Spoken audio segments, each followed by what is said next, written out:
Bonjour à toutes et à tous et bienvenue à nouveau sur ma chaîne YouTube et merci de votre fidélité, je le dis à chaque fois parce que c'est méga important, sincèrement, pour moi en tout cas, parce que je ne dis pas que des conneries, donc c'est bien que les gens puissent me suivre, qu'ils n'aiment ou pas ce que je dis, en tout cas tout le monde est bienvenu tant que c'est dans la cordialité et la politesse. Alors Zemmour. Jusqu'où va-t-il aller ce Zemmour, hein? C'est effectivement une flambée d'hystérie, de beaucoup de choses à son sujet. On va voir jusqu'où ça va et s'il peut aller jusqu'à la présidentielle et être élu, évidemment. En tout cas, c'est ce que lui visiblement espère. Alors déjà, de façon générale, est-ce qu'il va au moins avoir ses 500 parrainages? Est-ce que ça va donner quelque chose à ce niveau-là? Est-ce que ça va bouger pour lui ou pas?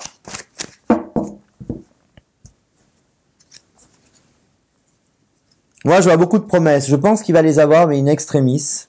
Vous voyez.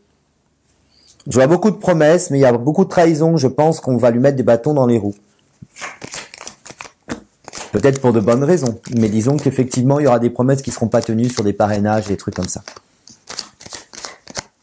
Alors, on va regarder ce que ça donne pour Éric Zemmour.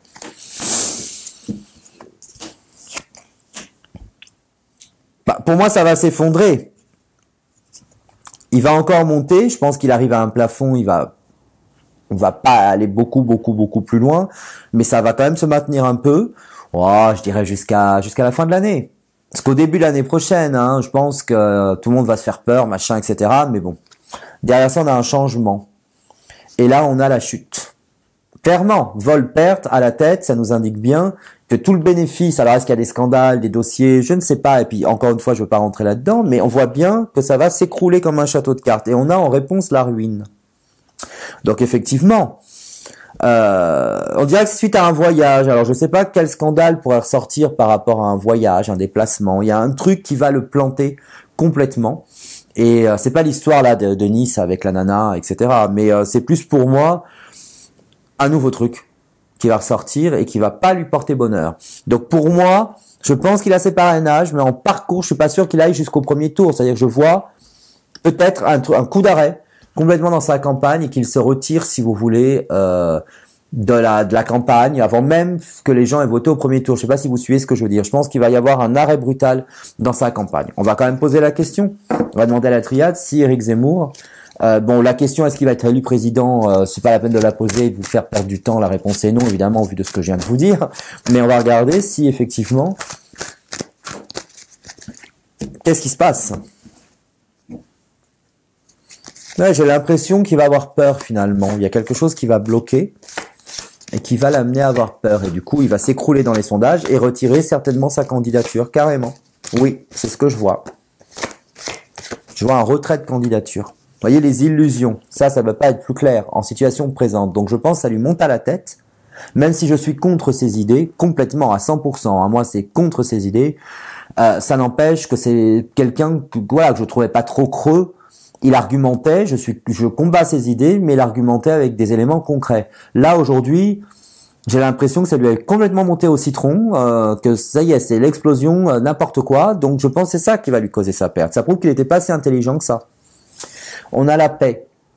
Donc, j'ai l'impression qu'à un moment donné, il va en avoir marre. Il aura fait son petit truc, voilà, ça l'a amusé, et puis il va en avoir marre. Vous voyez, Nadir, c'est pas bon, hein. Je pense qu'il va être lâché par des gens.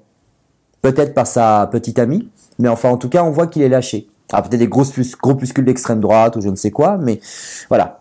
L'élévation, vous voyez, elle doute sur l'élévation, donc on voit bien qu'il va pas arriver au terme. Donc pour moi, en résumé, évidemment, il sera pas élu président de la République, il ira même pas au premier tour. Il fera quand même sa campagne, mais ça n'aboutira pas. Voilà. Donc je vais pas vous faire à maintenant qui va gagner l'élection présidentielle parce qu'on a largement le temps et ça commence déjà à nous saouler depuis alors que c'est dans 9 mois que ça se passe. Mais pour moi c'est important de faire un point sur Zemmour parce que je vous avoue que quand je fais mes vidéos je les fais en live, c'est-à-dire que je n'ai pas étudié le truc avant. Je le fais comme si que je vous avais en face, comme si que j'étais en live sur le YouTube ou sur Facebook. Je veux dire par là qu'effectivement je préfère faire d'un jet comme ça les vidéos, comme ça.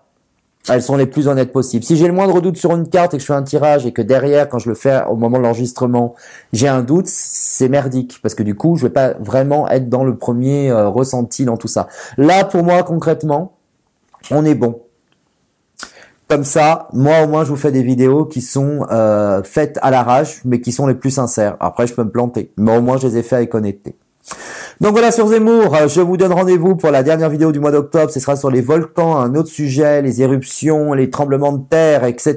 Est-ce que c'est la fin du monde ou est-ce que finalement c'est un phénomène naturel? Et on verra ça. Bon week-end à vous, enfin bonne fin de week-end et je vous dis à dimanche prochain.